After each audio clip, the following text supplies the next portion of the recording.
ইফতারের টেবিলে কলিজা ঠান্ডা করার মতো এরকম একটা ডেজার্ট থাকলে আর কি লাগে বলেন তো। এরকম একটা ডেজার্ট অনায়াসে আর একেবারে কম সময়ে কম ঝামেলায় তৈরি করে নিতে পারবেন। ডেজার্টটি দেখতে যেমন সুন্দর তেমনি খেতেও অসাধারণ। অবশ্যই পুরো রেসিপিটি স্কিপ না করে দেখবেন। আর চ্যানেলে যদি আপনি নতুন হয়ে থাকেন চ্যানেলটি সাবস্ক্রাইব করে রাখতে পারেন। তো চলুন রেসিপিটি শুরু করা যাক। ডেজার্ট তৈরির জন্য প্রথমত 1 কাপ জাল করে ঠান্ডা করে নেওয়া দুধের সাথে 2 চা চামচ আগার আগার দিয়ে দিচ্ছি। আর এই আগার আগারটা অবশ্যই ভালো ব্র্যান্ডের হতে হবে, তাহলে কিন্তু পুডিংটা বা ডেজার্টটা অনেক বেশি ভালো হবে। এখানে আমি আপনাদের সাজেস্ট করব হাইকো যে আগার আগারটা পাওয়া যায় সেটা ব্যবহার করার জন্য। তো অবশ্যই ঠান্ডা দুধের সাথে প্রথমত এটা মিক্স করে একটা সাইডে রেখে দিচ্ছি।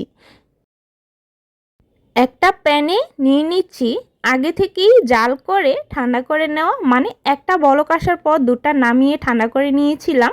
তো সেখান থেকে মেজারমেন্ট কাপে 2 কাপ পরিমাণে দুধ দিয়ে দিলাম। এখন কিন্তু প্রথম অবস্থায় চুলাটা এখনও জ্বালাইনি। তো এই অবস্থায় এই মিশ্রণগুলোকে প্রথমে মিশিয়ে নিতে হবে।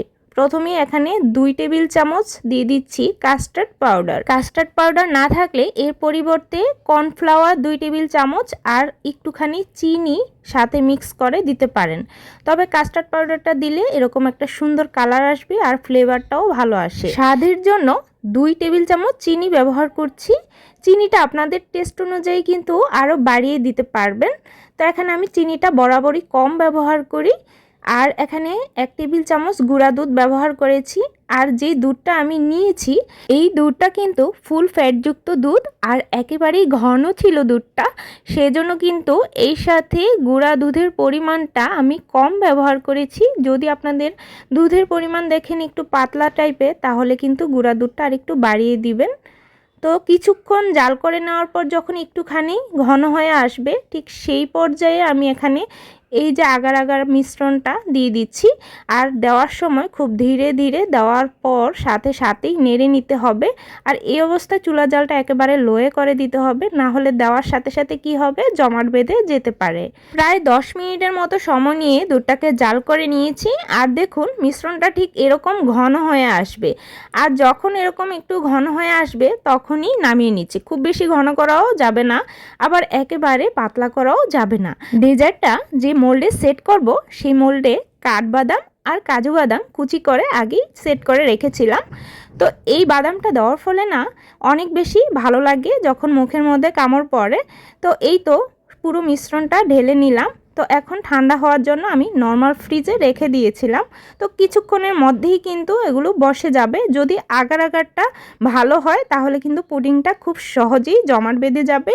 তো এই তো দেখুন আমি নামিয়ে নেওয়ার পর এখানে আরও কিছুটা বাদাম কুচি ছড়িয়ে দিচ্ছি, উপর দিয়ে ডেকোরেশন করে নিচ্ছি। এটা জাস্ট দেখার সৌন্দর্যের জন্য, তবে আপনারা চাইলে দিতে পারেন আর না চাইলে না দিলেও হবে। তো উপর দিয়ে আমি কিছুটা মিল্ক চকলেটকে একটু গ্রেট করে দিয়ে দিলাম। এগুলো দেওয়ার ফলে দেখতে যেমন সুন্দর লাগে তেমনি মুখের মধ্যে যখন পড়বে তখন খেতেও বেশ ভালো লাগে। তাই অবশ্যই চেষ্টা করবেন এগুলো দিয়ে একটু ডেজার্টটাকে সাজিয়ে নেওয়ার জন্য।